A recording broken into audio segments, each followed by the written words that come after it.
Jacob and Grace are coming back home for the birth of their child, so you need to get out," my husband exclaimed loudly.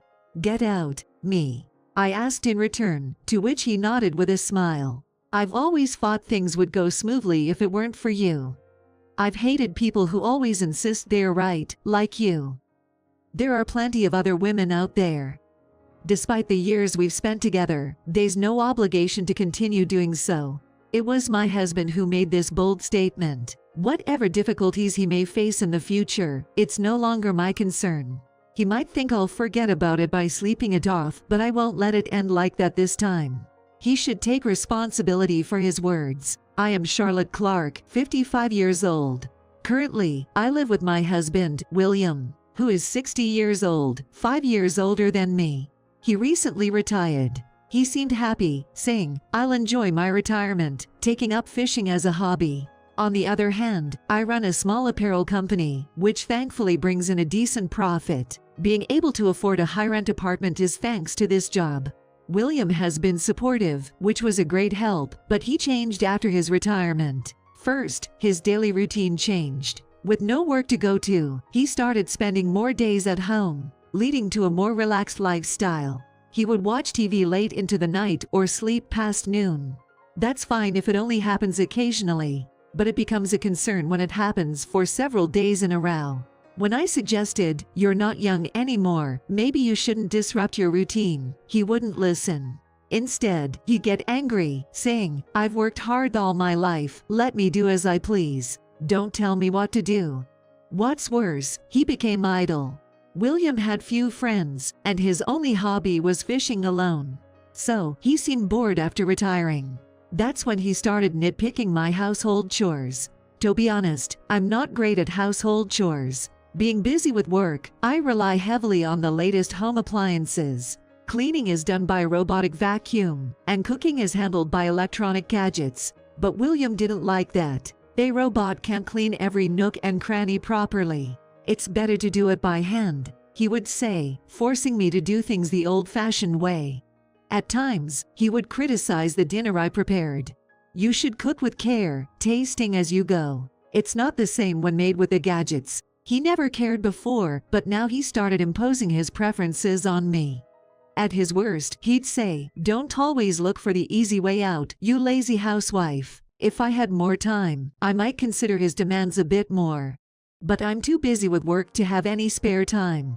Really, if he's retired and has time, he should be the one doing it. When I pointed this out, William got all flustered and snapped, "Just because you're working, you think you can act all high and mighty." I couldn't help but understand why some couples get divorced at an older age. Still, I put up with it so far, thinking of all the hard work up to this point. But then, William got even more intense about something. That was the pregnancy of our eldest son's wife. Our eldest son, Jacob. His wife, Grace, announced her pregnancy. Actually, Jacob isn't my biological son. He's William's son from his previous marriage. William remarried me when Jacob was 10. Upon hearing the pregnancy news, William was over the moon. Our first grandchild. Our first grandchild. Yes, it's exciting, isn't it? I was happy too, but William's joy was beyond normal. I think he caught a case of grandparent fever. That's why things turned out the way they did. The main reason William was so excited was because Grace said she wanted to come stay with us for the birth. Grace was raised by a single mother. So, she came to us this time saying, "My mom is too busy with work." That's when my husband got overly enthusiastic. "I want everything to be perfect for the baby's arrival," he declared and started making preparations. That in itself was fine, but for some reason, he insisted I do it all. "This is the crib we need. Get all kinds of formula, just in case. Oh, and we need to stock up on diapers." He was only giving orders with an air of superiority. But I was busy with work and household chores. Even when I found time to prepare, I often got complaints that it wasn't right. No, this isn't what I said. Hey, cut it out. I get that you're excited, but if you're going to be like this, do it yourself. Stop dumping everything on me. He doesn't expecting me to confront him. He froze in surprise. This is our first grandchild, you know. To think you'd be so indifferent. Oh right, you're not blood related to Jacob. You must not care. That's not it at all. Don't say such awful things. You're going too far. If Grace knew you were doing all this, she might not even want to come here anymore. It doesn't feel like a relaxing environment. William tried to retort but seemed at a loss for words. Frustrated, he clenched his back teeth and stormed into his room. I didn't mean to go that far. William's fanaticism had pushed me too far, and I ended up saying more than I intended. And to be spoken to like that about Jacob was shocking to me too. I wanted Jacob and Grace to feel relaxed here as much as possible. That's why I had to stop William's rampage. Later, I thought about apologizing, but William wouldn't come out of his room. Reluctantly, I left for work, saying through the door, "Sorry about yesterday." I morphed to work. That day was full of work troubles, and I got home much later than expected. At this rate, dinner would be late. What should I cook? Thinking this, I arrived home to find William already sitting at the dining table, waiting. "I'm home. Sorry I'm late. I'll make dinner as quickly as I can." There was no reply from William. Just me, bustling about, and him, sitting there, seemingly putting pressure on me with his gaze. If he's going to be home anyway, he could at least make dinner. At the very least, he doesn't have to sit there, rushing me like this. Finally, I served plates of pasta on the table. "Sorry for the wait. Let's eat." The moment it was served, William started eating without saying a word. "Were you that so hungry?" I also took my seat and started eating. Before I was even halfway done, William had finished eating. He sat up straight and looked at me. "What?" I asked, and he replied in a low voice. "You're always about work, work, work, neglecting the household chores." "What?" I was so surprised I almost dropped my fork. "What are you talking about? I'm not neglecting anything. Don't play dumb. Even today, for instance. Just pasta. No salad, no soup. That's unbelievable." True, I usually serve salad and soup. But it wasn't because I was being lazy today. It was only because he was looking at me so impatiently that I thought he wanted to eat quickly, so I hurried. I explained, but he didn't seem convinced. "It's not just that. You always negate everything I say or do. You must think you're better than me since I've retired and you're still working." I would never think that. No matter how many times I denied it, he wouldn't accept it. I was starting to get fed up. "Let's just stop this fruitless argument. Jacob and his family will be here soon, and I don't want to greet them with this unpleasant atmosphere." At this, William smirked. Yes. I've been thinking the same. That's why I've come up with a good solution."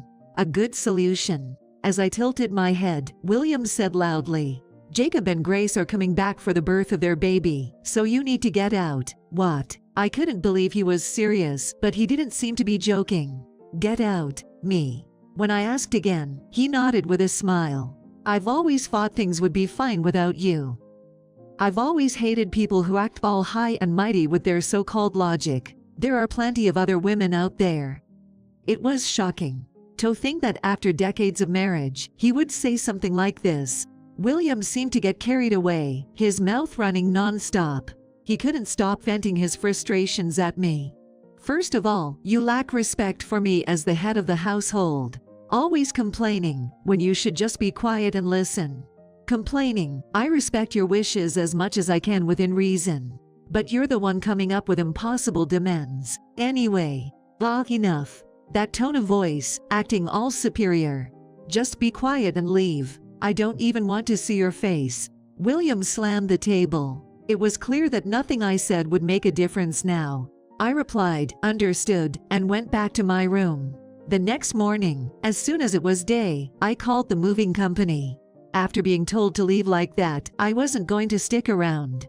Fortunately, the moving season was over, and I easily got an estimate and reservation. Now, I just hope to finish everything while William is out, but he is almost always home. What should I do? I was worried, but it seemed there was a God after all. I'll be going out for a bit from tomorrow. He's the type to think everything will blow over by the next day. So, he spoke to me as if nothing was wrong. Apparently, he was invited by a fishing buddy to go on an overnight fishing trip. This was my chance. Things were a bit awkward. Perhaps even he realized he had gone too far this time. Yet, there was no apology from him. He might be hoping to pretend that yesterday's outburst never happened. He's always been like that. Until now, I was the one who would act maturely and turn a blind eye. But after what was said, I can't just let it slide. The estimate for the move came quickly. I intended to take all the furniture and appliances, but it turned out to be less than I expected. The problem was finding a place to move to. But that too was quickly resolved. Someone I knew through work offered to let me rent their place. And it was a brand new building. "Are you sure this is okay?" I asked again. "But I owe a lot to Charlotte," she said, so I took up the offer. I immediately went to see the property. It was more than satisfactory, with no issues at all. So, I went ahead and moved everything while William was away. After all the verbal abuse he dished out, I had no regrets. Maybe I had been feeling suffocated by our life together somewhere deep down. The night after I moved, William called. "Here it comes," I thought, taking a deep breath before answering. "Hello, Charlotte. What the hell is this about?" Even through the phone, I could tell he was panicking. I almost chuckled but responded calmly. "What do you mean?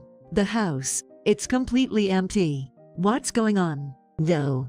Since you told me to leave, I just did what you wanted, that's all. I took everything from the latest appliances to our favorite dining table. I just told you to leave, not take everything with you."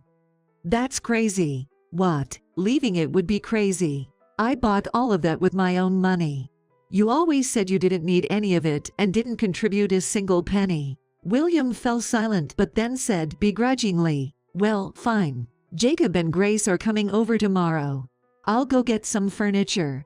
He'd be in for a shock when he saw the place. "Well, then it's just as well. Say hi to Jacob and Grace for me." Talking any further would be a waste of time. I quickly ended the call. There was one more significant detail, but since William hadn't noticed, I didn't mention it. The next day, Jacob called to say they were almost there. "Didn't he tell you? I've moved out." "What? Seriously?" Jacob sounded surprised but didn't probe further.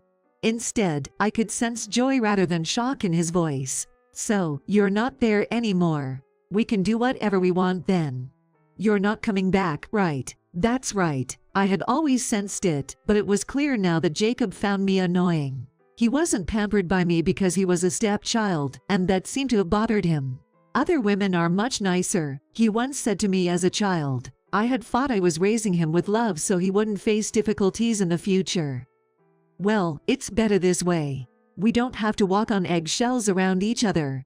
Grace wasn't too fond of you either, so she'll be happy. Anyway, bye. Like father, like son, always want to add an unnecessary comment. After hanging up the phone, I was thinking about all this. I was a bit on edge that day, unable to focus on work. I thought maybe they would contact me about the furniture and appliances. Grace had once said, with all these appliances, life would be so much easier. I secretly wondered if this homecoming was also aimed at that. But contrary to my expectations, no call came that day. The call came at the end of the month. Charlotte, I could tell right away from William's hesitant voice what he wanted. But I pretended not to know anything. What? It's about the rent. Yes.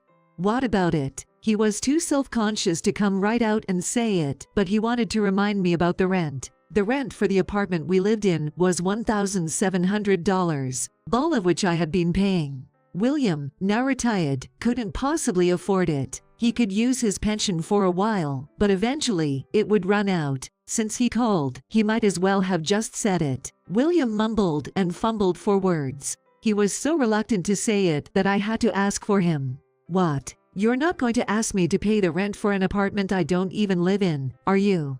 No, I mean, you were the one who told me to get out, right? And now you're coming to me with this. That would never sit well with him.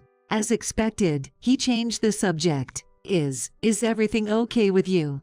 I mean, do you have a place to live? Yes. Thankfully, I've been blessed with connections and found a place. I'm living comfortably. Saying this would make it impossible for him to ask me to come back. I had no intention of going back, just to be clear. Is that so? Jacob and Grace said they miss you. I was wondering if you might consider coming back. That's something he would never normally say. He must be really desperate, but I had no intention of going back. Is that so? They both hated me, didn't they? No, they're not. Well, it's fine. I have something to discuss too. I'll come over sometime. Yes. I had a very important discussion to have for the sake of my future life. William responded brightly, great. I'll be waiting. Later, I visited the apartment for the first time in a while. It's been a while. William was dressed up unnecessarily. Dressing up wouldn't change anything. As we walked down the hallway and entered the living room, I saw Jacob and Grace sitting there. Obviously, they couldn't live without furniture. A sofa, table, fridge, and other items had been newly installed. Jacob waved nonchalantly, while Grace, though glaring at me, nodded in greeting. The atmosphere was unpleasant. I wanted to get this over with and leave. Urged by William, I took a seat. So, what's this talk about? He initiated the conversation, so I gratefully proceeded. I thought it's best to handle such matters sooner rather than later. William turned pale the moment he saw what I handed him. You're planning to divorce me? He was trembling, looking at the filled-out divorce form I handed him. Yes. Ever since you told me to leave, I'd been planning on it. Did you really think I wouldn't take you seriously? William fell silent, likely hitting the mark. He tends to blurt out whatever's on his mind when he's emotional, without thinking of the consequences. This habit has caused him trouble at work more than once. I don't want to see your face. There are other women. What was it again? Anyway, after being showered with all sorts of insults that day, I couldn't see a future with you anymore. He probably remembers saying it, even if he didn't think it through. William kept his head down, sweating profusely. Yes, I said it. But that wasn't what I really meant. You can say such things without meaning them. I'm appalled. Well, it doesn't matter to me anymore. I was shocked. That's all there is to it. As I looked him straight in the eyes, he flinched and quickly looked away. Won't you reconsider? After all we've been through together. After all we've been through, you said those things to me. It's impossible. I can't be with you anymore. I stated firmly, and William sighed deeply. A painful silence filled the room. Surprisingly, it was Grace who broke the silence. Excuse me.